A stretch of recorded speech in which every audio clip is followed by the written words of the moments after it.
All my life, you've wanted me dead. Yes. I loved her. You sentenced me to die. You knew I didn't poison Joffrey. Afraid of a dead horse? You're no son of mine.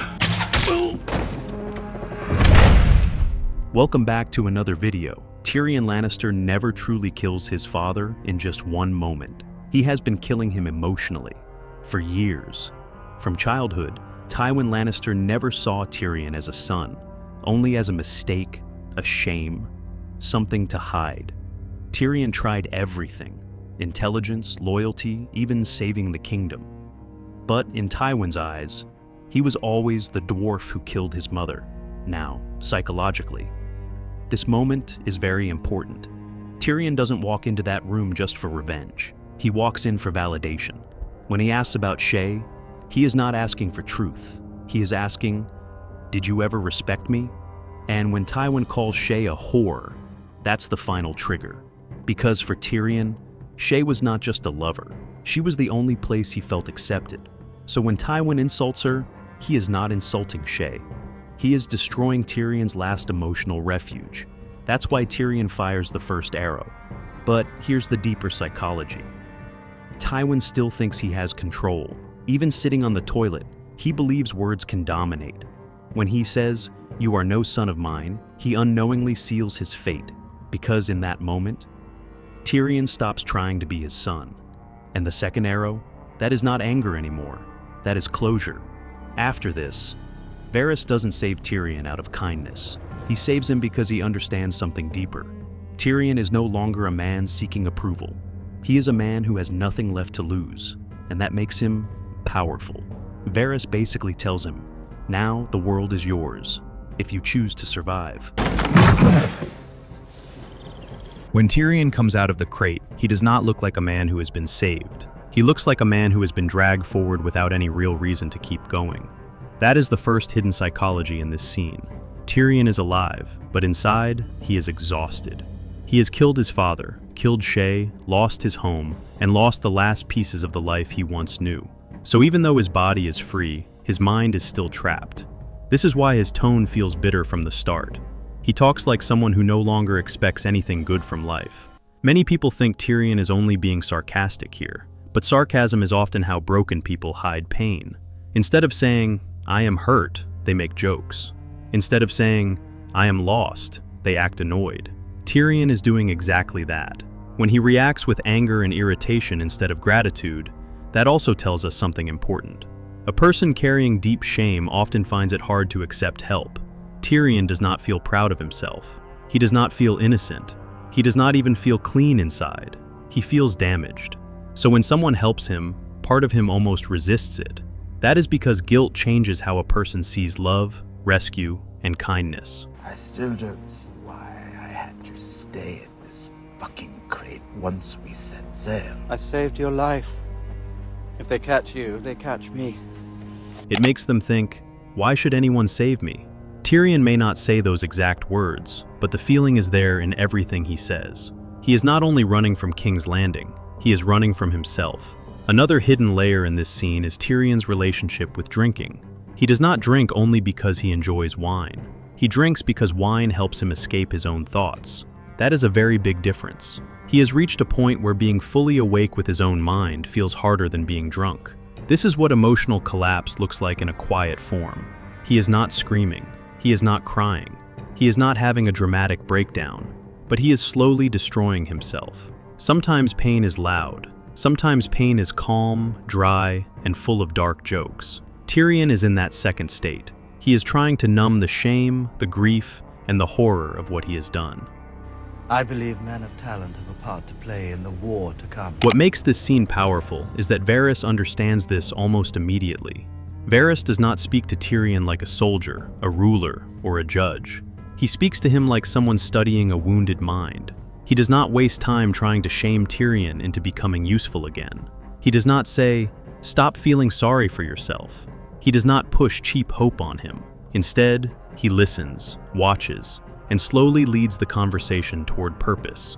That shows Varys' intelligence. He understands that when a person is broken, you cannot control them with force. You first have to make them feel that they still matter. Going to have to find another soldier. Done with Westeros, and Westeros is done with me. Tyrion, on the other hand, speaks like a man who believes his story is already over. That is why he sounds so hopeless. He is not just tired of the journey, he is tired of himself. His pain is bigger than the moment. He has spent his whole life being mocked, rejected, and treated like a problem. His mind survived for years by becoming sharp, funny, and quick. He used intelligence as armor. He used words as a shield.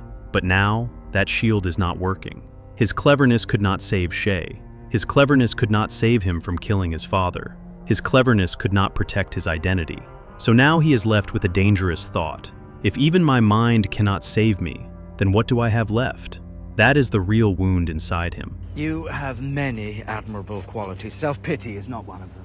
I think you are. This is why Varys choosing Tyrion matters so much.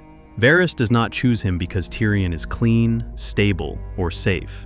He chooses him because Tyrion understands power and pain at the same time. Most people only understand one of those things. Some people understand power, but they become cruel. Some understand pain, but they become weak or bitter. Tyrion is different. He knows what it means to be powerless, humiliated, and hated. But he also understands how rulers think, how politics works, and how dangerous bad leaders can be. Varys sees that mix and realizes Tyrion still has worth, even if Tyrion himself cannot see it yet. Not well suited for work. I think you are. You have your father's instincts for politics, and you have compassion. Compassion. I killed my lover with my bare hands. I shot my own father with a crossbow. There is also a quiet emotional fight happening in this scene. Tyrion wants to sink lower, Varys wants to pull him upward. Tyrion talks like a man who is ready to disappear into drink and distance. Varys talks like a man trying to place a broken sword back into someone's hand. That does not mean Varys is being soft. He is being strategic. He knows that a person with no purpose becomes dangerous to himself.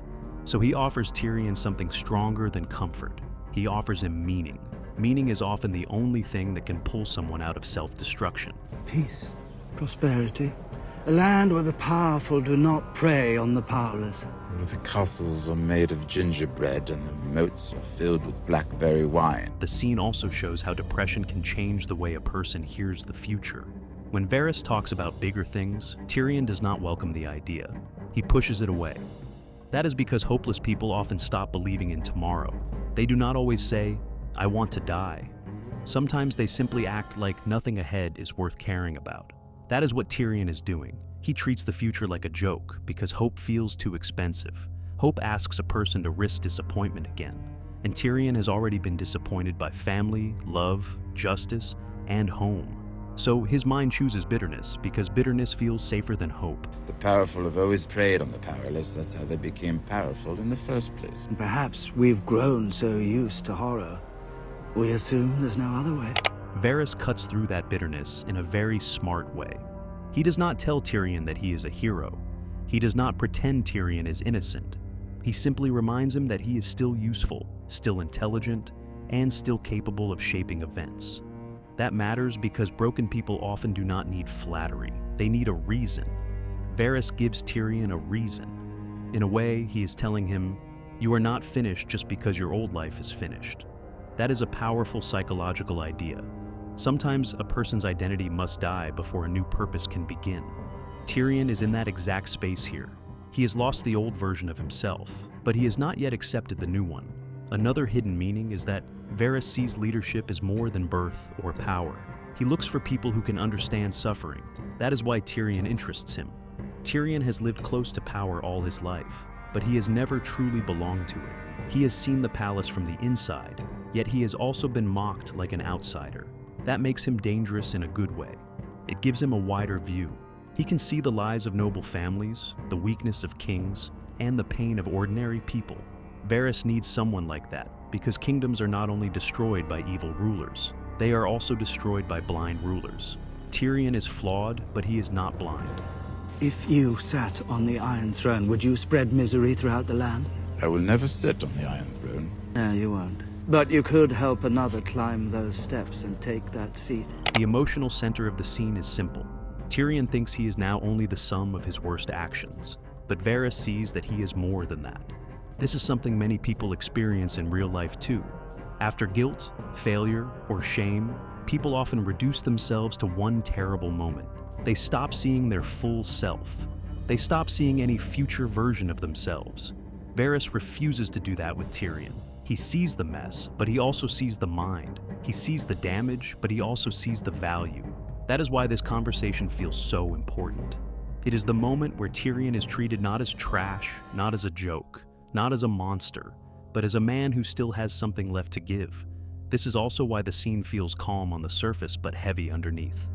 No swords are swinging, no one is shouting, but inside the conversation, a war is happening. One side is despair, the other side is purpose. One side says, "You are done." The other says, "Not yet." Tyrion is standing in the middle of those two voices. That is what makes the scene deeply psychological. It is not only about politics, it is about whether a man who hates himself can still be convinced that he matters. You have a choice, my friend. You can stay here at Illyrio's palace and drink yourself to death, or you can ride with me to Meereen, meet Daenerys Targaryen, and decide if the world is worth fighting for. Can I drink myself to death on the road to Meereen? By the end of the scene, the biggest change is not that Tyrion suddenly becomes happy or healed. The real change is smaller and more believable. A tiny part of him starts listening. That is how recovery often begins. Not with joy, not with confidence, just with a small crack opening inside the darkness. Varys does not fix Tyrion in one talk, but he stops Tyrion from fully sinking. He gives him a direction before self-destruction becomes his whole identity. That is the hidden psychology of this scene. It is about rescue, but not only physical rescue. It is about saving a mind before it gives up on itself completely. So, the real meaning behind this scene is not simply that Varys helps Tyrion escape. The deeper meaning is that Varys sees value in Tyrion at the exact moment Tyrion cannot see any in himself. Tyrion is broken, ashamed, and emotionally numb. Varys understands that. But instead of leaving him inside that broken state, he offers him something stronger than sympathy. He offers him purpose. And for a man like Tyrion, purpose is the first step back from the edge. If you enjoyed this, make sure to subscribe to the channel and drop a comment below.